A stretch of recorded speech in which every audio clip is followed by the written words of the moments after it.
गे चुसल को होठ के लाली के गे चुसल को होठ के लाली के गे चुसल को दिन दोपहरिया में आगे होठ के लाली के गे चुसल को दिन दोपहरिया में कौन डीजे वाला छावरा गेल को चुम्मा रत अनहरिया में कौन डीजे वाला छावरा गेल को चुम्मा रत अनहरिया में आगे होठ के लाली के गे चुसल को दिन दोपहरिया में आगे होठ के लाली के गे चुसल को दिन दोपहरिया में कौन डीजे वाला छावरा गेल को चुम्मा रत अनहरिया में कौन डीजे वाला छावरा गेल को चुम्मा रत अनहरिया में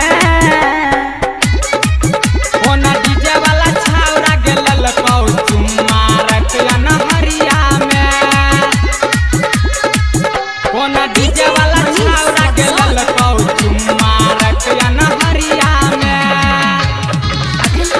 संगम फिल्म्स की शानदार प्रस्तुति बाप महतारी के नाम हसबै छी होय नै छौ शरम तोरा यारवा से मिले जाइ छी छौरी घर के अपना पिछोरा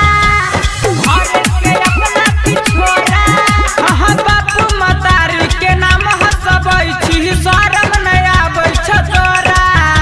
आ यारवा से मिले जाइ छी छौरी घर के अपना पिछोरा जानू डार्लिंग कहि के लभलक जानू डार्लिंग कहि के लभलक जानू डार्लिंग कहि के लभलक दर्द देलको भितरिया में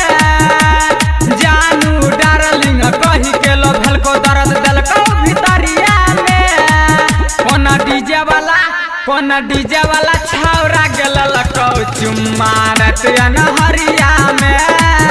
कौन डीजे वाला छावरा गेल को चुम्मा रत अनहरिया में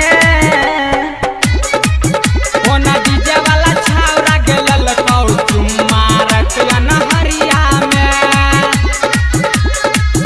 कौन डीजे वाला छावरा गेल को चुम्मा रत अनहरिया में। संगम फिल्म्स की शानदार प्रस्तुति डीजे जिया बुल के साथे गे छौरी काटे छी रोज तू जानी आ प्यारे भी भीषण तर नहीं चलतौ तोहर गे मन मानी हाँ डीजे जिया बुल साथे गे छौरी काटे छी रोज तू जानी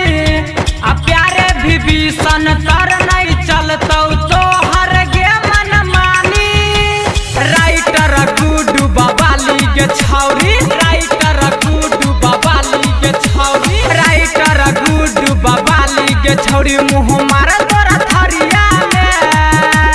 राइटर गुडू बाबाली के छौरी मुँह मार तोरा थरिया में कौन डीजे वाला छावरा गेल को चुम्मा रत अनहरिया